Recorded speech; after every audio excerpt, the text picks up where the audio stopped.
Thank you very much, Marcia and Maurizio, and most of all, Gracie, for letting Marcia spend so much time working on this project before I got here and also when I'm here as well.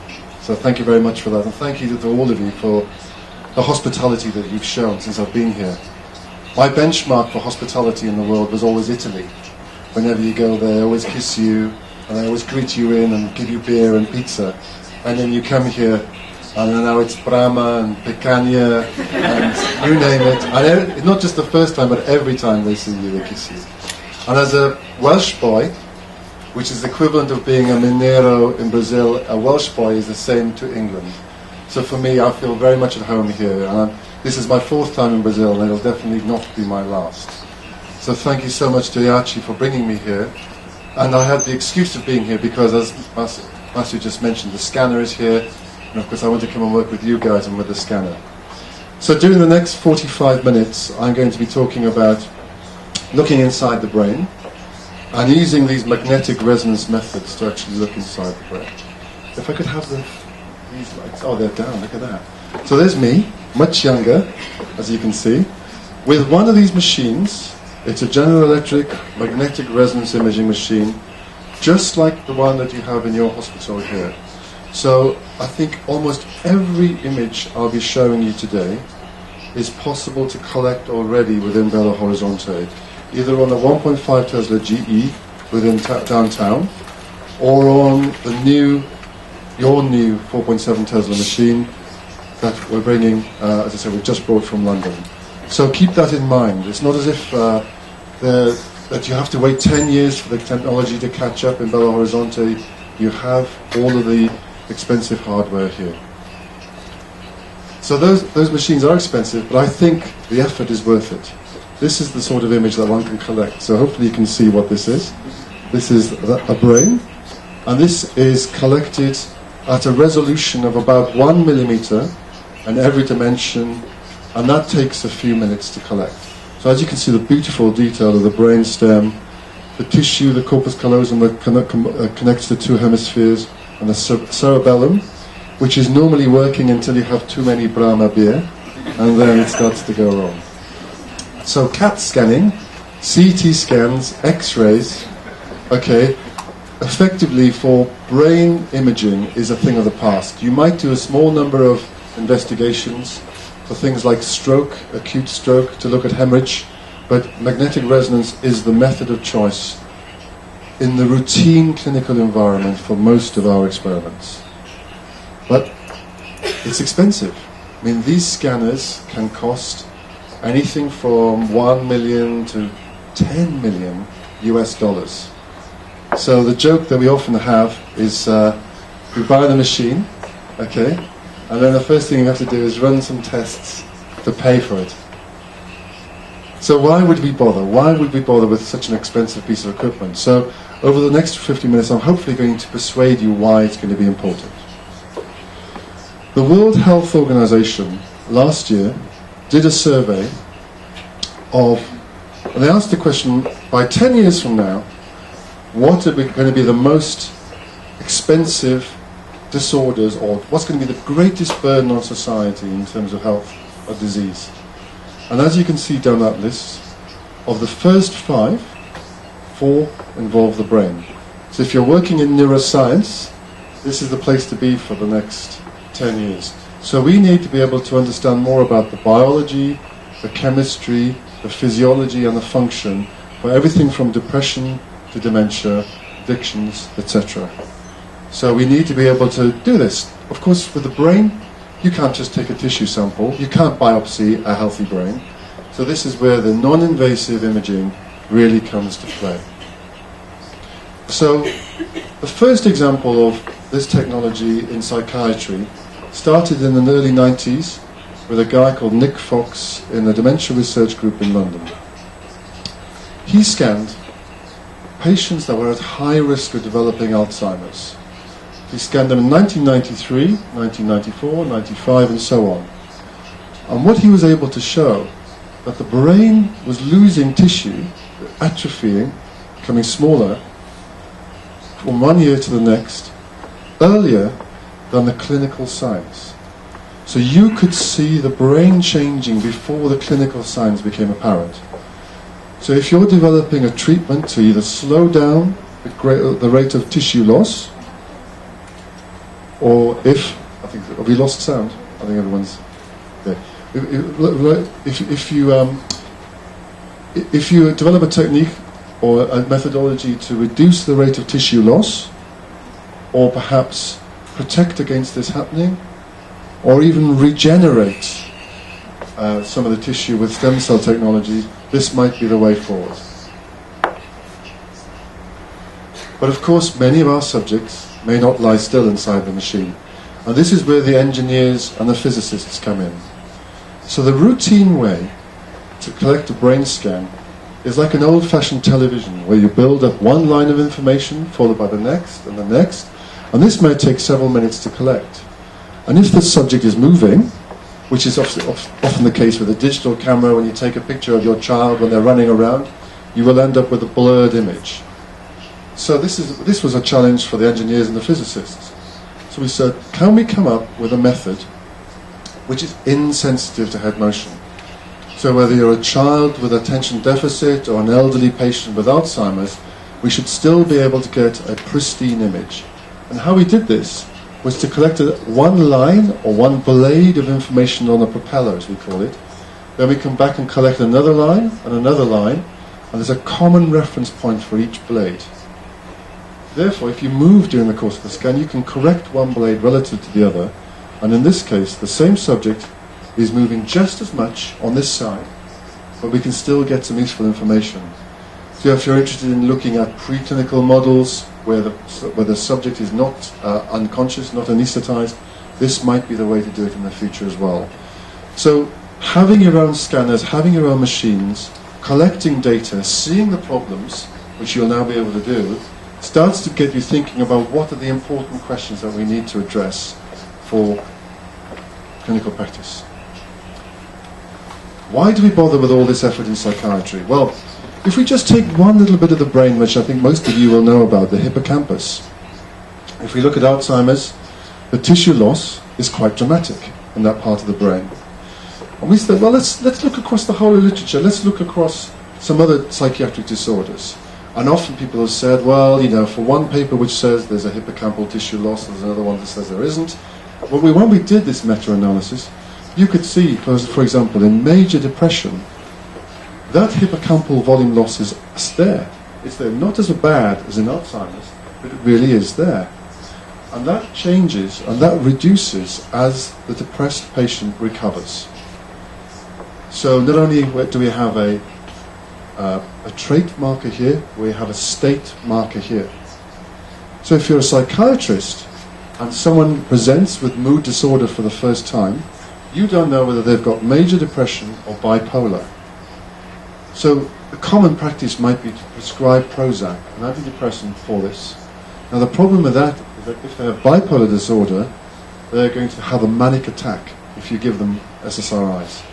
So you really need to be able to discriminate between these groups, and this is where imaging may become useful. A quick 5-minute structural scan will allow us to discriminate between those people who've got major depression from those with bipolar. And this was an interesting observation because bipolar subjects tend to substance abuse more, tend to drink more, and one would have thought it would be the other way around. But 13 studies, which would be a couple of thousand patients, showed no difference. 35 studies here in several thousand patients showed a consistent hippocampal volume loss. So is this technology translational? Can we use it across a whole spectrum of different applications? Of course, this is safe for our mice, for our monkeys, and for our man. So all the technology you saw on that first slide of the subject being put inside a magnet, we can scale this down, and Matthew's lab has that mouse coil. So we can put our mouse inside this radio frequency coil, inside the strong magnetic field. And this is that same magnet we call Bill, is the name of this magnet. We have Bill's wife, which is called Hillary, which is a little more temperamental, still in London. But Bill, the solid, steady, good magnet is here. So this is the magnet when it was in London, in this intercollegiate facility. And this is the data we used to collect on a daily basis on that machine. So here we have our rodent now inside of the scanner. This is the front of the brain, this is the back of the brain, you can see the cerebellum, you can see the olfactory bulb in these slices, you can see the eyes. And if we just zoom in, you see a few of those slices, and you can see the corpus callosum, you can see the ventricles, you can start to pick out the hippocampus in those subjects. So routinely, on that 4.7 Tesla machine, you can get a resolution of about 100 microns. So again, this is non-invasive methodology. And how might you use that? Well, I'm using the Alzheimer example again. Here we have these very expensive and transgenic mice, and you might want to look at a transgenic mouse 10 times over 2 years, from a very small pup all the way through its lifespan. And you don't want to section and take that tissue every time. You might want to compare them over time. So here we have a normal wild-type mouse, and here we have a transgenic mouse who's destined to develop Alzheimer's. And so we can start to see these black spots in the cortex and in the hippocampus, which reflect the plaques, the amyloid plaques in that brain. So if you're going to develop a natural product that might reduce the plaque burden in the brain or reverse it, you could see this in vivo with a serial assessment and correlate with behavior. So now this means you just need perhaps 10 mice in each group instead of 500 mice over the course of those 2 years, because it's within subject design over that time period, and as I say, you can see the plaque distribution and burden over time. But we're not destined or limited to just looking at the brain. So this is a gobaya, a guinea pig, lying on its front. Okay, the head is just by here, and here you can see the esophagus running into a very full stomach, just like mine after that picanha. And here we have the liver and the heart. So for as many people who have facilities that you can use to do brain imaging, you might have people interested in, let's say, fat accumulation in the liver in a model of diabetes. You might be interested in some preconditioning model of myocardial infarction for the heart. There may be some visceral pain stimulation model that you might want to use to look at the abdomen. Or in this case, with this cobaya, we have given him EAE, experimental allergic encephalomyelitis. This is an inflammatory model of multiple sclerosis. And if you look carefully, you can see the lesions along the length of the spine. And of course, because this is the model, having optimized the imaging to visualize those plaques, you can then take the tissue out and be sure that that is demyelination along the length of the spine. So we take this technology, which we've optimized, and we take it back into the patient, and that's exactly what we now do with the optimized scanning from the animal models to say, I know the best opportunity of seeing the plaques in the spinal cord of an MS patient using this approach. The great thing about imaging is you're not limited to looking at one axis. Having made this image, you can now prescribe and localize a section through the spinal cord, as you can see here. And to give you an idea of the dimensions, that dimension there is about the size of a lead in a pencil, right across there. And you can now start to pick out the white and grey matter in the spinal column itself. So if you're interested in neuropathic pain models, where you might have some loss of tissue in the spinal column, this might be the way to do it. And it's not a twinkle in the eye for you guys. It's not a dream to be doing this. This is the first data collected from that same scanner since it was delivered here. So just to show again, you can do these images in any orientation. The resolution is perfect. And you're not going to believe this. I never said this to Massio. This was Massio's first scan on the machine when it arrived here. When I first bought and installed that machine in London many years ago, the first thing I scanned was a kiwi fruit. It was exactly the same thing. Can you believe it? It wasn't planned. We didn't even have that. It must be some ESP thing that we have. It's the Jedi thing again, isn't it? But for some reason, we both scanned the same thing first of all. And hopefully this movie will run. So this is just an animation just to show. It's showing off. This is really showing off. But I just wanted to show this is the flexibility. Once you've collected the data, it's a non-destructive approach. Having collected the data, I'll go back a minute again. It's a non-destructive. Having collected the data, you can then go back and section in any plane or any orientation. So, let's say someone gave you a human brain tissue, or let's say the temporal lobe from an epilepsy patient that's been resected. And then the tissue is taken out, it can be placed inside the scanner, we could do all that scanning, then you give that tissue to the pathologist. The pathologist looks through it and says, there's something really unusual here, this sclerosis here is really unusual. We could go back and then look at the MRI and say, well, yeah, that's interesting, because here we can see this really dark rim, and now that will help our interpretation of the clinical scans that we will be collecting in the future. Another issue we have, having said these are very expensive machines, believe it or not, the range of things that you can do on these scanners is enormous. So some people complain they're actually too flexible. There are too many things you can do, your head, brain, spine, you name it. And often what happens is that when someone comes for a brain scan, a lot of this time we don't, because the technology is so rich, we don't capture all the information possible on those scans. So about 30% have to come back for another scan because we didn't get all the information we needed on them on the first time. So we're now working hard to develop methodologies, I'll skip that one, but to develop methodologies where we have what I call a scan for all seasons. A scan protocol that takes about 10 minutes, which just allows us to be future-proof and go back and be able to generate images with arbitrary contrast optimized for the bit of the brain that we're interested in looking at. The reason I did this was born through frustration. When I first went to the Institute of Psychiatry and worked with experts in autism, they said, we need to scan all these autistic subjects.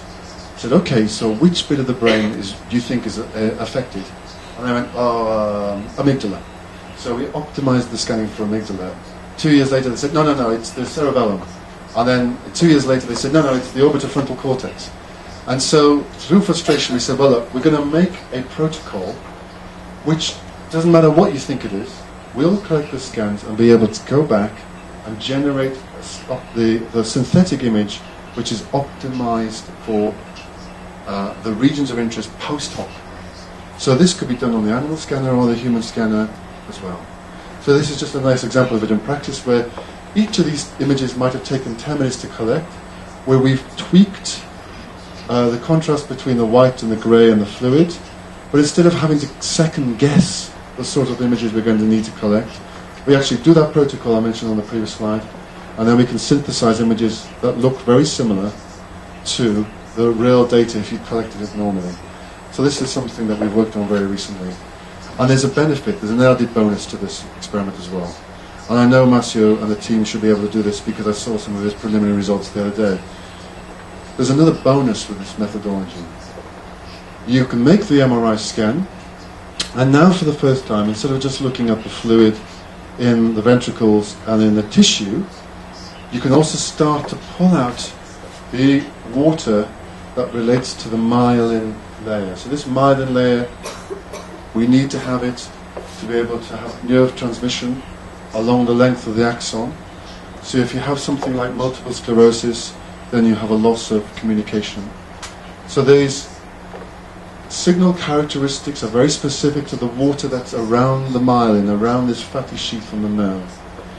And we're able to pull out myelin maps.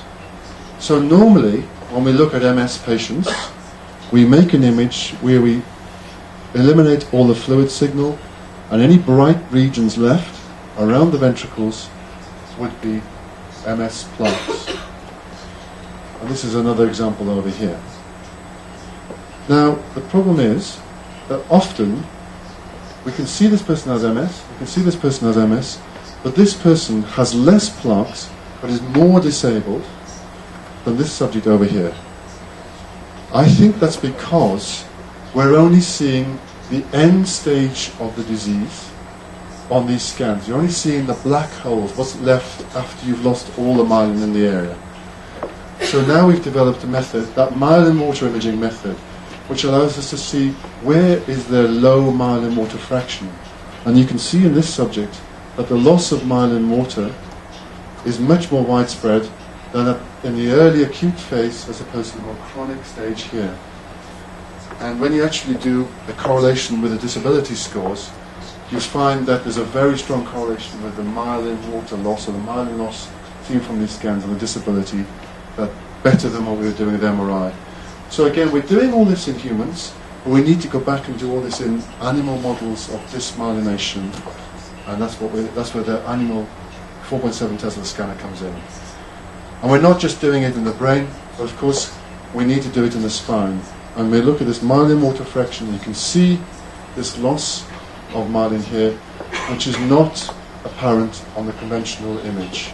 And the whole community is very excited about this because there are now new treatments for multiple sclerosis which are oral administration of anti-inflammatories, and so we could do trials relatively quickly with this work. But why would an institute of psychiatry be interested in multiple sclerosis? That's a neurology problem. Well, the reason we started out working on this was not for psychiatry, but not for neurology, but for psychiatry. We wanted to be able to see the baby's brain develop over the first year of life. We believe numerous psychiatric disorders start in utero or in the very early years. So things like attention deficit, autism, and maybe even schizophrenia, we think are neurodevelopmental in origin. So we would love to be able to see the myelination of the brain during that first year. So this is the crown to rump length log. This is the distance from your bum to the top of your head. So as that increases, we know from old histology data that the myelination increases like this. So wouldn't it be great if we could image the brain mature in that first year? Lots of ethical issues. Healthy volunteer babies. We don't want to anesthetize them. The scanners are loud, and they will not necessarily lie still. So what we did, let's have I've got this on. Okay. You might just be able to hear it. No, you can't. No, don't worry if you can't. Don't worry if you can't. You can't hear it. You can just about hear a little bit. But you might, if you can't hear it, the reason is you shouldn't be able to hear it because we've made the scan so quiet.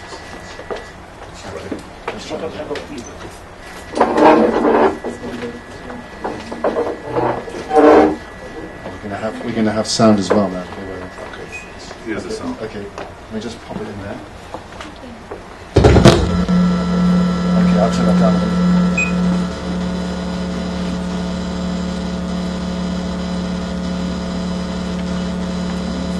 Maybe not.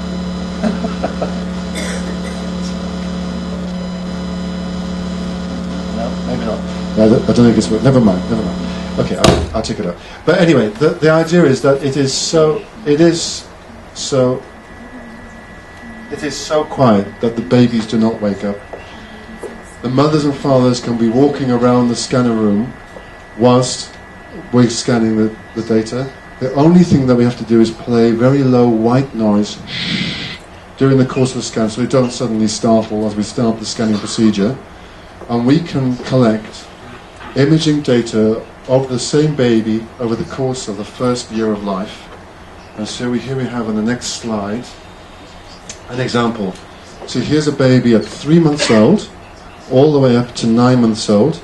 And as you can see, the first thing to mature is the first thing to myelinate at least is the cerebellum, and then the corticospinal tract, and then the last thing to myelinate is the frontal cortex. So we can visualize the maturation process during that first year of life. Why are we interested in this? Well, also we are concerned about preterm infants. Babies born less than 1.5 kilos in weight have complications in terms of brain development and subsequent psychiatric problems. Also, the pediatricians are worried that if you send a baby home before the brainstem and the cerebellum has matured, the incidence of cot death is much higher. So if we could image these babies to make sure that they have the integrity within their brainstem and cerebellum, then that might really help. Okay, so these scanners are quite cramped and quite claustrophobic. So what can we do? This is the best 2,000 reais I ever spent. This is making a simulator or a mock scanner. This is just like the real thing, no magnetic field other than Earth's magnetic field, and you get your children used to the environment. If you're doing paradigms and you're looking at brain function, you can train the subjects before they go in the real machine. You might be wanting to do experiments in the same context as in the real scanner, and this was really useful to have for our clinical studies, and we use this all the time for our work. But hey, you know, we're an ever-increasing size population. We're going to get more and more obese. We're putting more and more weight on. We might not get inside the machines. So here's where GE are at the moment. This is a twinkle in our eye, but we're hoping in the next 2 years to develop a head-only machine, which means that the body doesn't have to go inside. So if we need to do drug studies or do simultaneous physiological monitoring, it's very easy. I took 2 years trying to persuade GE to build one of these things. The head of the company said, I can't see why it would improve patient comfort. And I said, imagine being able to hold your child's hand while they're having a scan. And they went, oh yeah, okay, I get it now. So they are going to build these things in the next 2 years. They're only going to be about 1 ton in weight, and they're going to be 3 Tesla, they're going to be high field for our work at least, and I think the range of applications is enormous. You could imagine turning one on its side and now being able to sit down, like going to the hairdressers, and you can do eating experiments, drinking, driving, typing, the whole range of experiments that we can't currently do whilst lying on your back. Even gaming, believe it or not, these are the things that you can't really do very well whilst lying inside your back. And there are obviously lots of good clinical reasons why you might want to do it. Some people are much more comfortable when sitting down than lying down. Lots of experiments involving anxiety are much better to do when people are sitting down instead of lying down as well. So that, I think, is something that's a small engineering challenge that could be addressed in the next few years. And again, we've started to drive prototypes of this, and I think it is just moving cold heads and things around. It's very doable.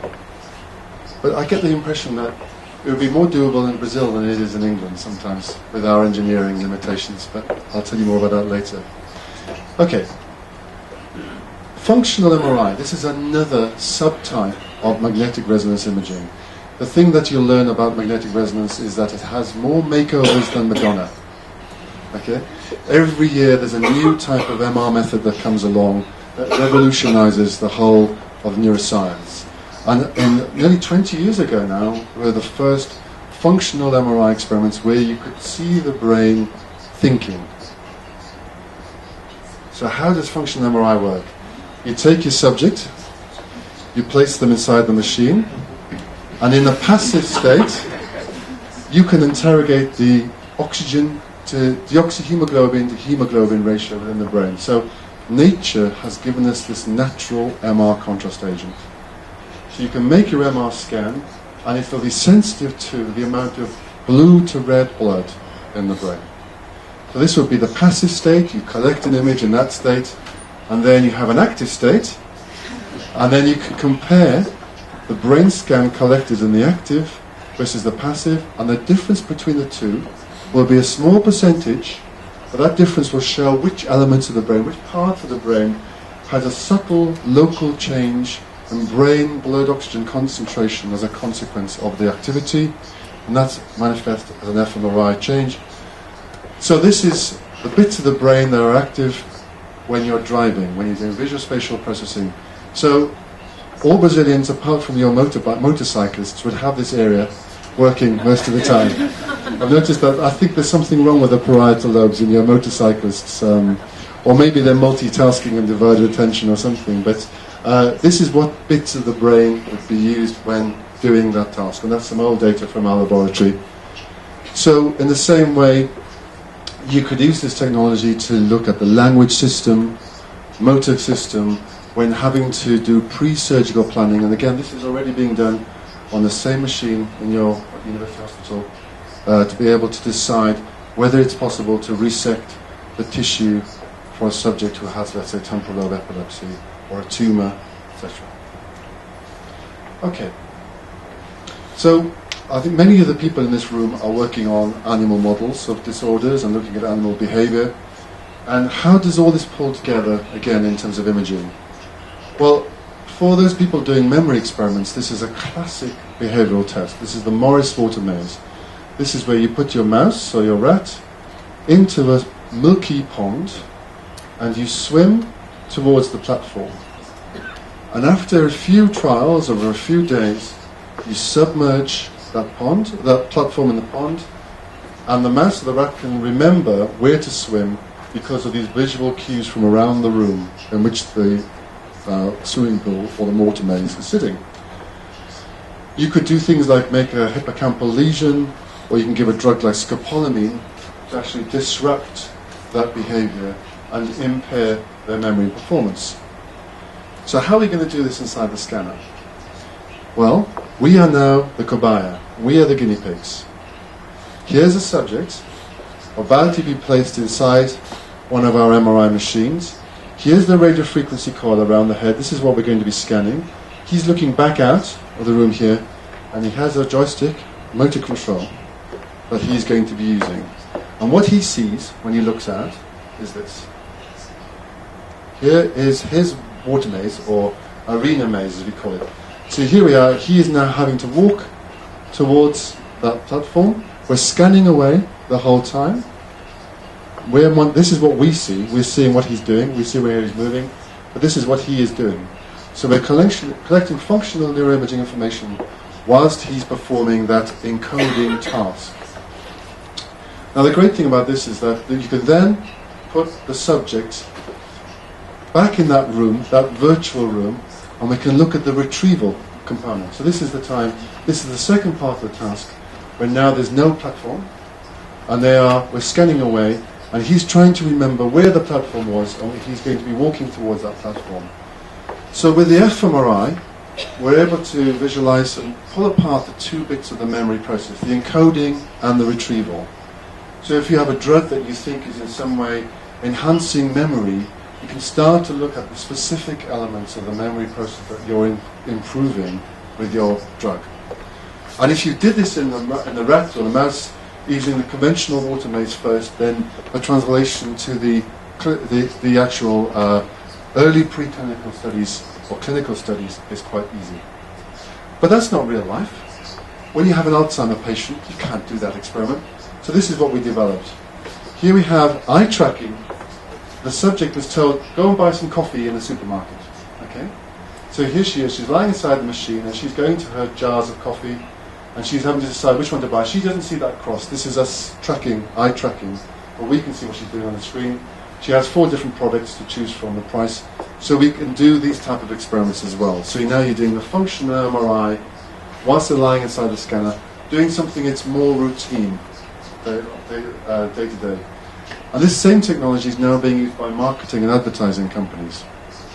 Can you imagine the supermarkets in the UK are crapping themselves that we're going to stop going to supermarkets and impulse buying? You know, currently we go to the supermarket and go, oh, are those chocolate biscuits? They'd be nice. You know, they're not on your list. Whereas when you buy things online, you tend to buy exactly what you want to go there and buy. So they're really worried about the reduction in impulse buying. So their objective is to make the whole online shopping experience that much more engaging, enjoyable, so that they could slip a few extra little things on this shelf here near to the things that you're always buying to enhance the experience. So marketing and advertising are starting to use neuroscience more and more. So for example, they may be interested in that type of study on, or what's driving the decision? Is it the price? Is it the colour of the product? How much of the time are they spending looking at the bottom left-hand side of that bottle? You know, and if they are, what are they thinking? So if you're Google, you're desperate to know when is the time to change the banner on the screen. When is it no longer encoding? When is it becoming an irritant? When is it something that you're antagonized about? So this is the way that online marketing is going. So this is a slight aside from what I came here to talk, but this is sort of the high-road way that people are starting to now think about using neuroscience. And again, it's all feasible on your machines here. Well, people often argue that these red blobs are not quantitative. So what are we going to do about this? Well, we came up with another approach. So we have a South American in the team, Fernando Zelaya from Salvador, who came up with this method to say, okay, well, we'd love to be able to actually measure the perfusion in the brain. So we make our brain scan, and having made our brain scan, what we now do is we then start to make some images where we label or apply radiofrequency to the neck. So what we do we're applying radiofrequency to the neck so that the spins, the arteries, the blood that's coming into the neck gets tagged or labeled by our radiofrequency, and then we switch that off, and about a second later we image upstream, we capture the brain scan here. So you make one image with this label on, and you make another image with no label, subtract the two, and you're left with a quantitative cerebral blood flow map of the whole brain from the cerebellum to the top of the brain. No contrast agents, no radioactivity. You get a true cerebral blood flow map in mils per 100 gram per minute with a resolution of a few millimeters, so you can actually measure the true quantitative numbers. So why would we want to do this? Well, we can use it for drug trials. So if you've got a drug that you think gets in the brain, the first thing to do is to see whether it really gets in the brain. But it may be difficult to make a radioactive version of it, or you may be worried about some of the safety or toxicity of that drug. So what we can now do in early phase trials is we collect a blood flow scan before you administer the drug, then you put the subjects back in the scanner, and you look at the difference between the two, and you can see the localized increase in blood flow as a consequence of the drug versus the placebo visit. So this is haloperidol, this drug that's commonly used to treat schizophrenia, and we can see the distribution of increased blood flow in those subjects as a consequence of that drug. So you're getting to know whether the drug's getting into the right tissue, in other words the brain. You can also start doing dose ranging studies. So you can ask the question, what's the right dose to give the maximum response? And then you can start thinking about the fingerprint of activity of the brain. You can start thinking, is it getting the right bits, and perhaps is it not just a good antipsychotic, but maybe it's also modulating the amygdala, so it could be a good anxiolytic as well. So that's where we're going. And again, these studies are not just for human experiments. So here we have the equivalent in the rat and in man. So this is a drug called ketamine, used as an anesthetic for horses, but is psychomimetic. It's a glutamate antagonist, and you can get an almost psychotic-like effect. And you can see the activity in the brain change in the rat and the human. You can see the homologue here very nicely with what you're seeing between mouse and man. So that's, again, pharmacological imaging is something quite special that we're doing a lot of work on at the moment. Opposite us, forever the opportunist, opposite our laboratory is a big dental school. So what we do is we scan these guys in the morning, getting a blood flow scan, then they go over to the dentists and they have their wisdom teeth extracted, their third molar teeth extracted. The local anesthetic wears off and they're in pain. So we can now see the brain in pain versus no pain, and you can start for the first time to get a whole brain quantitative map of ongoing post-surgical pain. So if you're a baby or if you are in a vegetative state, you can't verbalize your pain condition. We can now start to visualize ongoing pain using this type of approach. And also we can start to look at the effects of analgesics. So this was a proof of concept for seeing ongoing pain, which we have now applied to osteoarthritis, fibromyalgia, and a couple of other pain conditions as well. So what's new? There's a certain girl from Rio called Janaína Miranda Moral, who's an engineer, who joined our group and worked with Mick Brummer, who has also been here many times before. And she came to us and said, why are you spending all this time looking at each little pixel, each little bit of the brain in isolation? Why are you looking at each the tiny little bit? Why not look at the whole pattern, the whole complexion of the brain at the same time? She said, I'm an engineer, we do this sort of thing every day, we call them machine learning methods. So she brought in these support vector machine approaches to imaging And so for people who don't know the methodology, you take a group of subjects, it could be, let's say, patients and controls, or it could be responders versus non-responders, and then allow this algorithm to discriminate between those two groups and make a discrimination map between the two, so that when you bring along a new subject, it'll tell you whether it's a patient or a control. And so we thought, well, this is just too good to be true. It would mean reducing radiological costs, it would be automation, and it works. Last year, we assessed 360 adults with query autism. Okay, they'd seen their family doctor. They'd also seen a general psychiatrist. They just said, yeah, they've all got autism. Yeah. They came along to us, and they have to have a whole day assessment. It's called an autism diagnostic inventory. It takes 7 or 8 hours. It's very strenuous, very expensive. It involves taking parental history, which is often a challenge in adults with autism. And then they come up with a diagnosis. And only 45% of those subjects who came along to the clinic actually really have got autism. We have a 5-minute scan using that automated approach, which allows us to show that the cortical thickness is completely different in autistics versus control. So we had a 5-minute scan with a 90% accuracy being able to diagnose autism.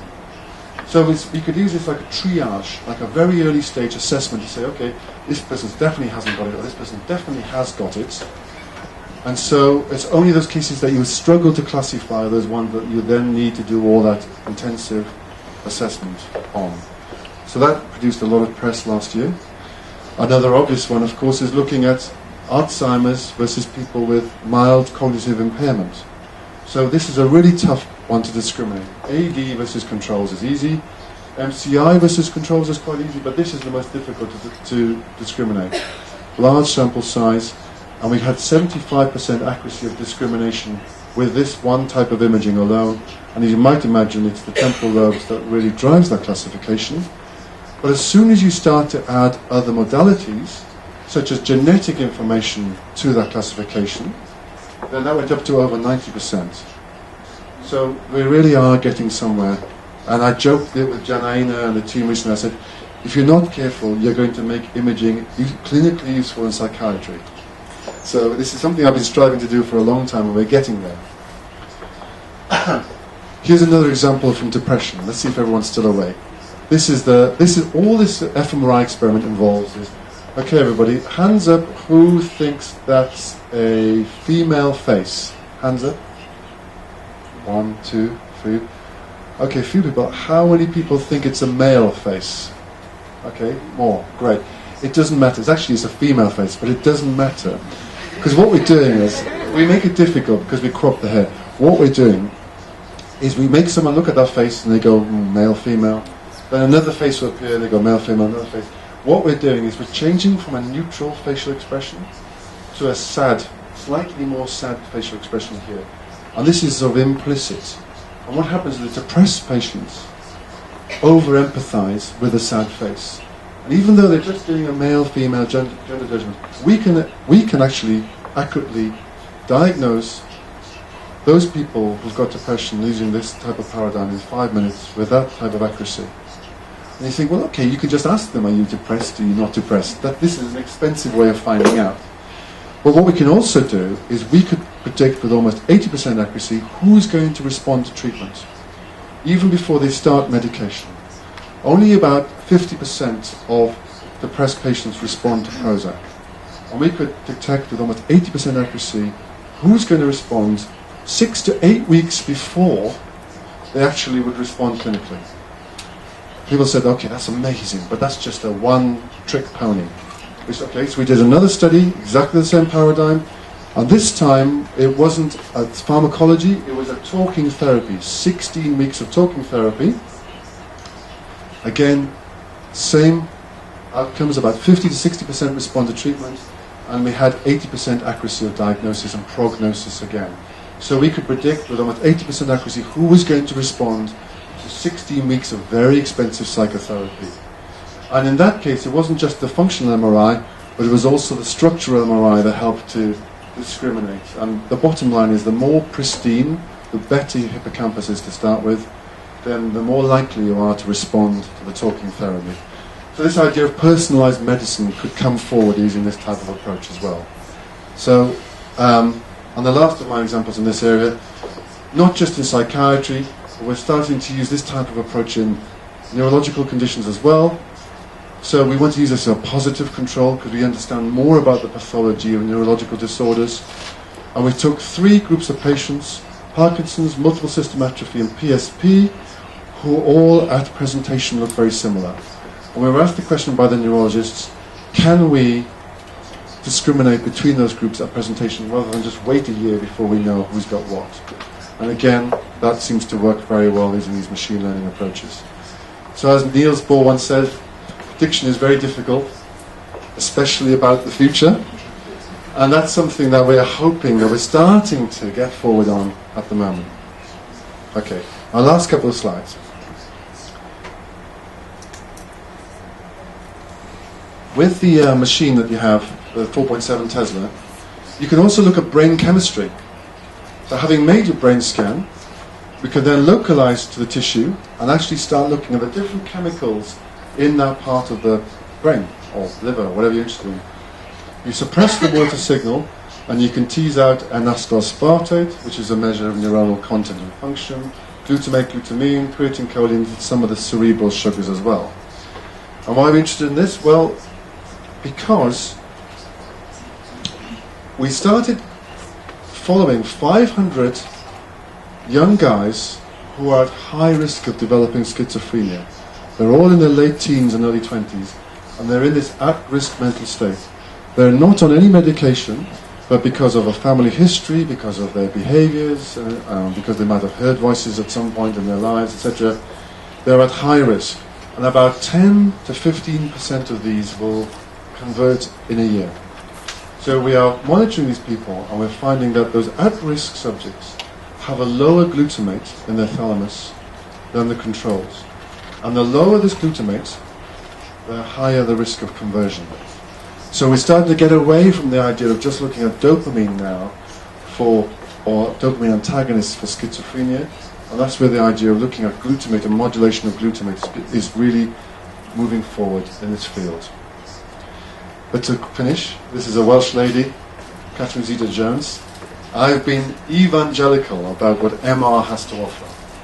It doesn't have anything like the resolution of the microscopy and the facility, beautiful facility of Greg's that I saw yesterday. We're not looking at angstroms, we're looking at microns and millimeters.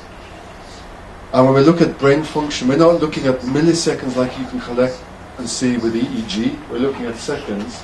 I hope I've convinced you that the MR facilities that you have here, which I'm sure will not going to decrease, they're going to expand over the years, really has a huge application in the area of neuroscience over the next 10 to 20 years. And I wish you well, and I hope to be part of it. Thank you very much.